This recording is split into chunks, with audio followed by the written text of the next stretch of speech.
name is Lulanga Sydney. I'm a tutor for entrepreneurial studies and leadership. The code is ESL0S3. The entrepreneurial studies, there are certain questions that we need to ask as we go on. This study focuses on creating wealth and how people can use innovation, creativity, looking at the challenges, seeing opportunities there, and filling in that gap. One of the challenges about entrepreneurship is that entrepreneurs tend to work alone, but they can work with family members, friends, and even companies can grow. So there are certain challenges that we'll look at in detail. We are asking ourselves questions. For example, do these people, how do they differ from, how does one entrepreneur differ from the other one? What makes one entrepreneur? Can everybody be an entrepreneur? Does everybody have entrepreneurial skills? Do you need special skills or characteristics to be an entrepreneur? Those are some of the questions that we are looking at. Now, there are personality trends when it comes to entrepreneur. Mostly we are referring ourselves to McLaren, who talks about the strong need for achievement. So, strong need for achievement is one of the issues that pushes entrepreneur. Entrepreneurs are high achievers, and therefore they push themselves to the limit in order to attain what or to realize their dream. They spend time considering how to do a job better or how to accomplish something that is important to them. So they associate their work with their lives. So when their business succeeds, you see them blossoming. If their business falls apart, you see their personal life collapsing. So entrepreneurs actively seek out opportunities to take responsibility, and they also welcome feedback on their actions. So entrepreneurs create this rapport, this relationship with their customers, and they always appreciate feedback on their products. They are also risk takers. They avoid very high risk situations or very low risks. They are mostly medium calculated risk takers, and then they also evaluate the risk. At times they lose it and they become very excited and they lose a lot in the process. There's also the issue about locus of control, which is propagated by Rota. He says that entrepreneurs always desire to be in control of their own fate, and that makes it very difficult for entrepreneurs to work with other people. He says the entrepreneurs normally have a high internal locus of control there. And then he says that the achievement of a goal depends mostly on their behavior. Rota says that entrepreneurs tend to fight for control of their businesses, control of their lives. And then there's Scherer, who talks about tolerance of ambiguity, that entrepreneurs normally tend to have an open mind. They are quick to respond to change, and they mostly need to know only the key facts. They have a very flexible attitude. So they change according to the demands of the time, the needs of the time. They look at what society needs or what the market forces dictate, and they move with the current. Bailey and Westhead, they talk about the desire for autonomy, that entrepreneurs normally desire for autonomy or desire autonomy. They fight for independence. They want to attain independence in their control of their businesses. They want to run their own businesses. But Smith says that entrepreneurs tend to fear external control. So they don't want other people to be part of the control of their businesses. So they show determination to ensure that they maintain the control of their businesses. The initiatives mostly come from themselves. Creativity, that comes from themselves, and they are so self-confident and trusting in themselves. Although sometimes they listen to other people, they get their ideas, but they fight as much as possible to maintain control of their businesses.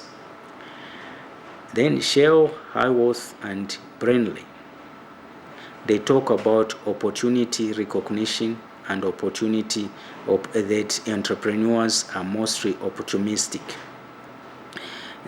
He says that entrepreneurs tend to be self-efficacy, okay? That they show some social competence, intuitive, innovation, imaginative, they are proactive, and entrepreneurs tend to be agents of change. Agents of change in a way that entrepreneurs look at the changes that are happening in the marketplace, and they use their imagination and proactiveness, that they are masters, or they lead their own organizations, and therefore they are only answerable to themselves. They can make certain decisions after analyzing the situation, and they see that they can profit from that situation.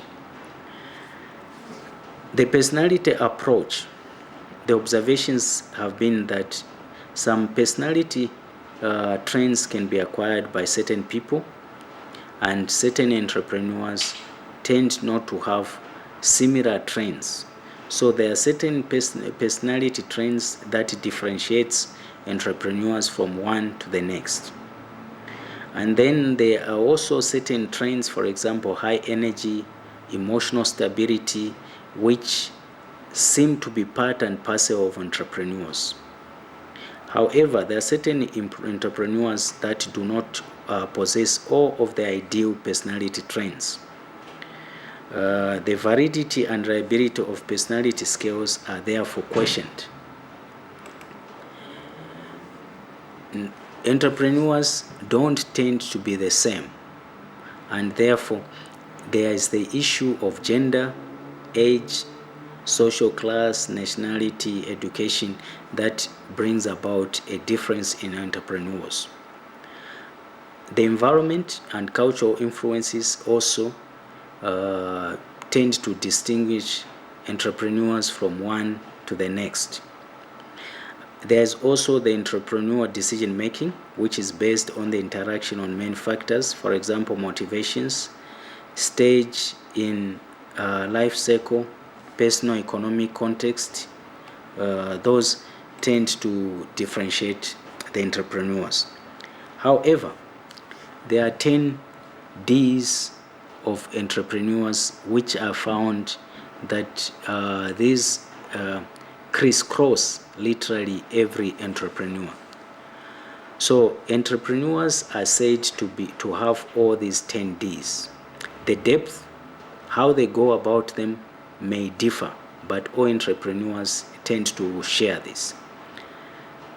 The entrepreneurs are said to be dreamers.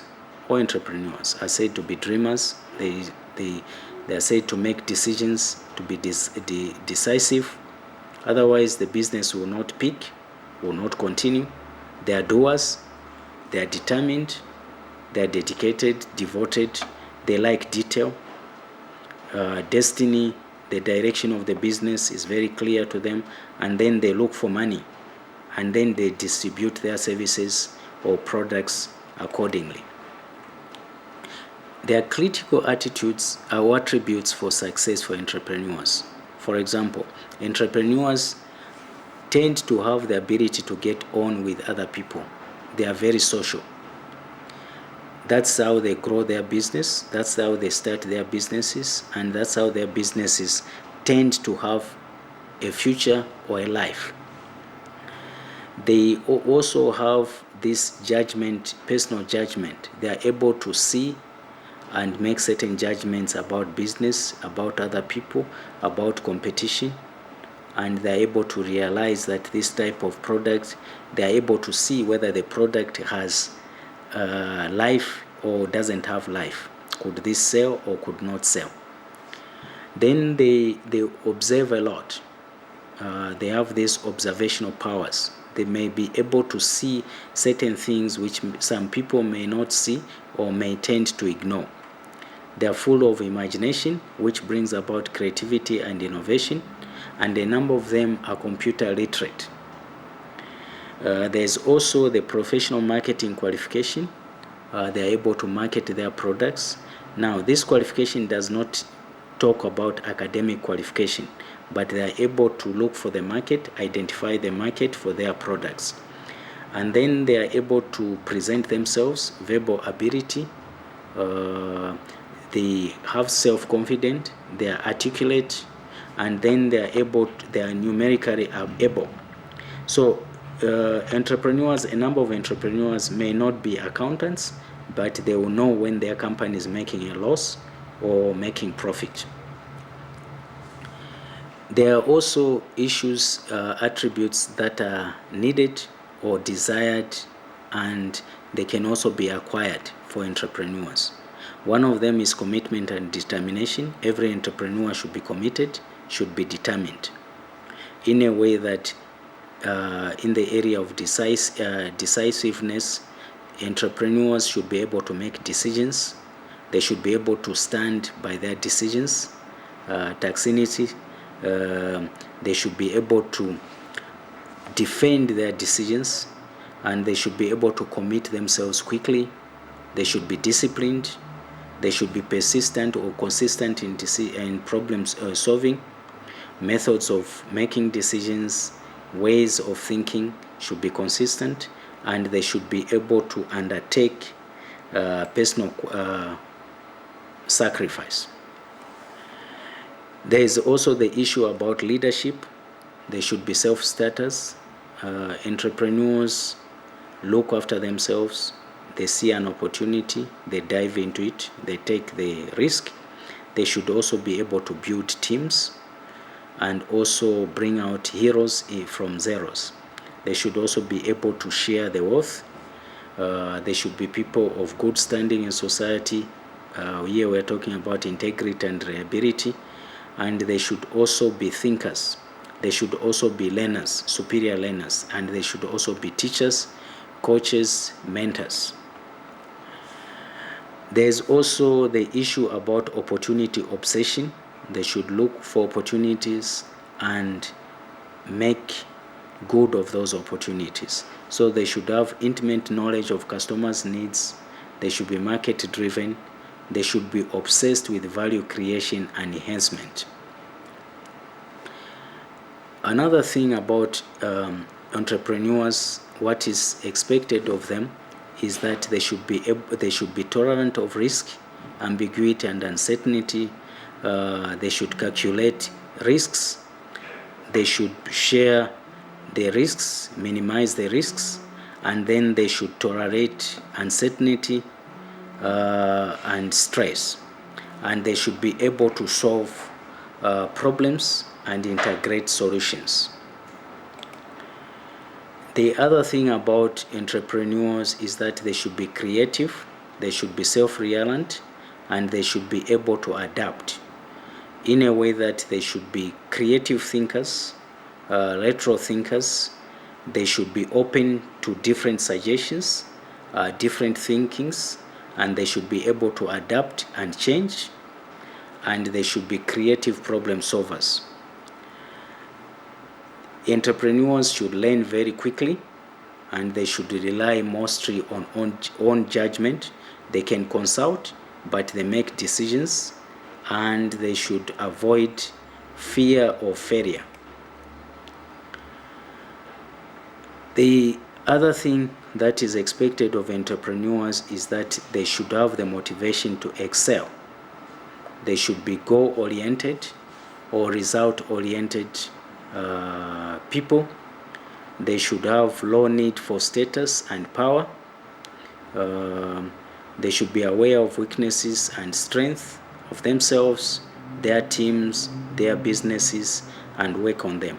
Then they should also have a perspective and sense of humor. They should laugh at their own failures. They should laugh at their own challenges. It's not easy to run your own business, so you should have a sense of humor in order to avoid heart attacks or any kind of condition developing. Characteristics of entrepreneurs. One of the characteristics of the entrepreneurs is that they should be able to identify opportunities. They see a weakness, they identify an opportunity, they create a solution. They should be able to pursue opportunities with discipline and focus on a limited number of projects. They should not spread too thin. Another thing is that they should focus on action and execution, and then involve and energize networks of friends or relationships in a way that they should be able to have this network for the purpose of creating a link between themselves and other resources and the market. So this network is key. Cognitive abilities, thinking abilities.